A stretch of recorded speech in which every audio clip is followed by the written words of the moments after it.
जय श्री कृष्ण मित्रों, सुनो और सुनाओ चैनल पर आपका हार्दिक स्वागत है।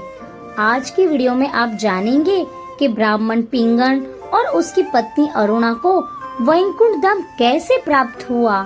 दर्शकों, सभी प्रश्नों का उत्तर और कहीं मिले या फिर ना मिले, लेकिन भगवत गीता में तो मिलेगा ही मिलेगा। भगवत गीता है वो बहुत बड़ा महासागर है जिसमें तैरने से मनुष्य धन्य हो जाता है। जीवन की काफी सारी परेशानियों से दुखी रहने वाला व्यक्ति भी खुश रहना सीख जाता है। चलिए फिर समय को बर्बाद नहीं करते हैं और जानते हैं कि भगवत गीता के 5वें अध्याय का महत्व क्या है और इसे पढ़ने से या फिर सिर्फ सुनने से ही क्या क्या आपको लाभ प्राप्त होते हैं। देवी पार्वती जी ने भगवान शंकर से और देवी लक्ष्मी जी ने भगवान विष्णु को कहा, हे प्रभु, आप हमें गीता जी का 5वें अध्याय का महत्व क्या है और इसे पढ़ने से या फिर सिर्फ सुनने से क्या क्या फल की प्राप्ति होती है वो कृपया हमें बताइए।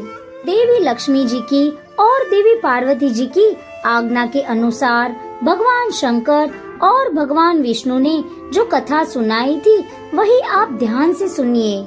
मुझे पूरा विश्वास है कि आप इस वीडियो को अंत तक ध्यान से जरूर सुनेंगे, तभी तो आपको पता चलेगा कि ब्राह्मण पिंगल और उसकी पत्नी अरुणा को वैकुंठ धाम कैसे प्राप्त हुआ। पुरुकुत्स नगर में पिंगल नाम का एक ब्राह्मण रहता था। वो जन्म से ब्राह्मण था लेकिन बहुत ही दुराचारी था। वो ब्राह्मण के कर्म जैसे स्नान करके संध्या पाठ पूजा करना, भगवान की आराधना वगैरह कुछ भी नहीं करता था। वो भवैयों के साथ मिलके संगीत बजाता था और नाचता गाता रहता था। ब्राह्मण की पत्नी का नाम अरुणा था। वो भी मन की बिल्कुल भी अच्छी नहीं थी। उसकी पत्नी अरुणा ने उसके पति को मार डाला क्योंकि उसे लगता था कि उसका पति उसके जीवन के लिए बिल्कुल भी अच्छा नहीं है।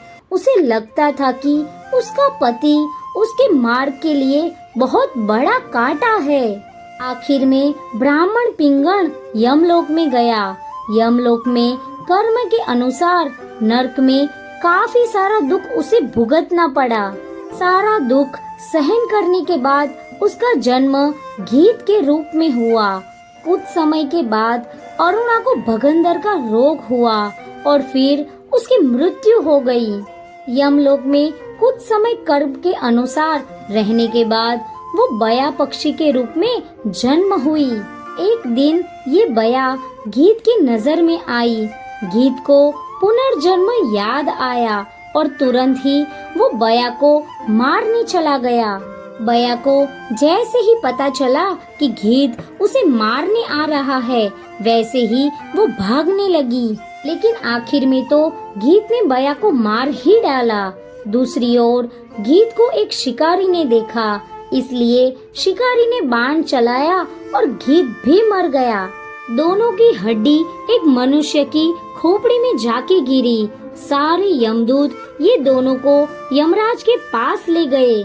यमराज ने दोनों को कहा, आप दोनों तो बहुत ही पापी हो, लेकिन आप लोगों की हड्डी ब्रह्मज्ञानी महाराज की खोपड़ी में जाके गिरी है, इसलिए आपके सारे पापों का नाश हुआ है। ये ब्रह्मज्ञानी महाराज हर रोज गीता जी के 5वें अध्याय का पाठ करते थे। ब्रह्मज्ञान महाराज के पुण्य की वजह से आपका भी उद्धार हुआ और आपको भी मुक्ति मिली है।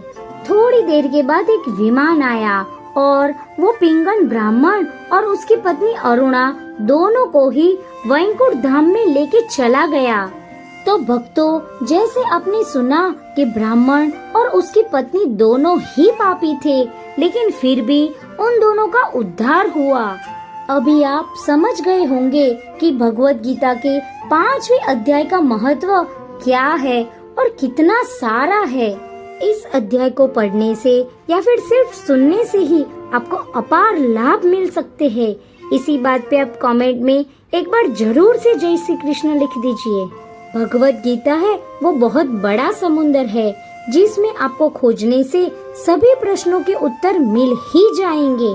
अगर आपको ये वीडियो थोड़ा सा भी अच्छा लगा हो तो इस वीडियो को जरूर एक बार लाइक करें। फ्रेंड्स और फैमिली के साथ शेयर करना तो बिल्कुल भी ना भूले। चैनल को तो एक बार जरूर सब्सक्राइब करें ताकि ऐसे ही अच्छे वीडियोस आपको मिलते रहे। चलिए फिर दोस्तों, राधे राधे। मिलते हैं अगले वीडियो में। तब तक आप अच्छी बातें सुनिए और अच्छे सपने देखिए और हाँ, अपनी सेहत का ख्याल तो जरूर रखिए।